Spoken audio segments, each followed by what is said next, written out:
Hey everyone, and welcome. Today we're going to pull back the curtain and step right into the clinician's office. We're going to explore something that's super critical, but also incredibly delicate: how you actually do a psychiatric assessment of a teenager.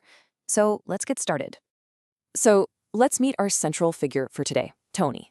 When he walks in, his first words are, "Yeah, my doctor sent me." His doctor's worried, thinks he might be struggling with depression and anxiety. But right there, with just those 5 words, you can feel the wall go up. It's that classic reluctant start that, any professional, or let's be honest, any parent will probably recognize. And that right there is the million-dollar question, isn't it?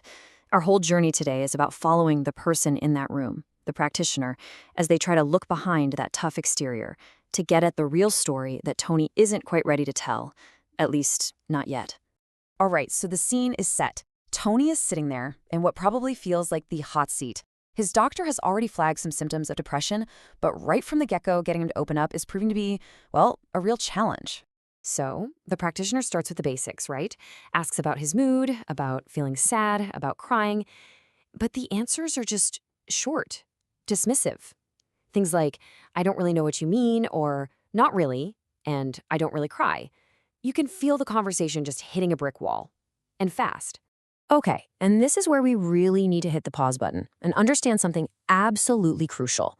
Assessing a teenager, it is a completely different ballgame than assessing an adult. Let's break down exactly why.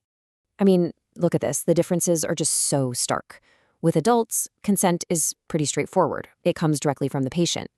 But with teens, it's the parent or guardian who gives consent. Adults often come in with a bit more self-insight, while adolescents, well, they can be, as the research puts it, less psychologically minded. And this is a big one. The assessment isn't just a one-on-one chat. It involves a whole network of people: the family, the school, the whole system. And this really gets at a fundamental truth. You just can't understand a teen in a vacuum. It's impossible. You need context from their family, from their school, from their friends, their culture, all of it. The practitioner's job, really, is to become a kind of detective, gathering clues from every single part of that teenager's world. Okay, so now that we have all that context, let's go back into that room with Tony. Let's see how a really skilled practitioner navigates this incredibly complex terrain. So here we go again with that direct question. It's the standard way in, but like we saw, it's just not working with Tony. And boom, there it is again. Not really. The shutdown. It honestly feels like we're right back at square one. But is it really a dead end? Not quite. And this is the pivot point. Instead of just pushing on the same locked door, the practitioner finds a different way in. This is where the real art of the assessment begins to shine through. So what do? They change the vocabulary. For a lot of teens, especially boys, talking about sadness can feel really vulnerable, maybe even weak. But anger is often a much more accessible, more powerful emotion for them to talk about. And wow, this is the breakthrough. That simple little switch in language, from sad to angry, opens the first real crack in Tony's armor. See what happened there? He's not just answering a yes-no question anymore. He's actually volunteering a real feeling, a real impulse. From here, the practitioner starts pulling on that one little thread, and what they uncover is this whole constellation of symptoms. It's not just about anger anymore. Suddenly, we're hearing he has low energy for basketball, something he usually loves. His grades are slipping from A's and B's. He's not doing his homework. He's having trouble just getting out of bed in the morning. Oh, and he started drinking beer with his friends. See, none of these things alone is a smoking gun. But when you put them all together, they paint a really clear picture of depression. And by building this foundation of trust, by speaking Tony's language, the practitioner finally gets to the heart of the matter. This is a raw, painful confession that reveals the true, scary depth of his struggle. This is an absolutely critical turning point. Everything in that assessment has been leading up to this exact moment. The guarded teenager, the one with all the walls up, has finally revealed the life-threatening pain he's been hiding. And what happens next? Well, the response is everything. And the practitioner's response is just perfect. It's not an alarm bell. It's not judgment. It's just a calm, simple, and incredibly profound invitation. It basically says, "I'm not scared of your pain. I'm right here with you. Let's talk about it."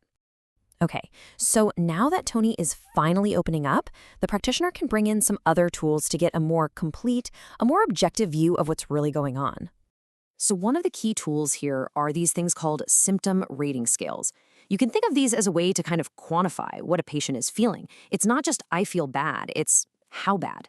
They provide a baseline, which is super helpful for measuring the severity of symptoms and for tracking whether a treatment is actually working over time. So, how does all this come together to build a path forward? Well, first, the practitioner quantifies the symptoms using those rating scales we just talked about. Then, they bring in the parents to get their perspective, to expand the view. And finally, and this is so important, they collaborate. They work with Tony and his family to build a treatment plan that actually makes sense for him. So, let's just zoom out for a second. Why go through this whole painstaking, really careful process? The answer is pretty simple, but it's also profound. See, this isn't just about slapping a label or a diagnosis on someone. It's about deeply understanding an individual's unique struggle, their pain, their environment, their strengths, all of it. It's so that the support they end up getting is the support they actually need. And this also really drives home a vital point. Parents and guardians, they're not just there to sign forms. They are essential collaborators. They're partners in creating a supportive environment where a young person can actually heal. Because hearing, especially for a teen, is absolutely a team sport. And that leaves us with a final, really powerful question to think about. The clinical skills we've seen here today are just incredible, but they all rely on one thing: a young person eventually feeling safe enough to tell their truth. So the question for all of us is, what can we do as parents, as friends, as a community to build that safety, to create a world where a cry for help never ever goes unheard?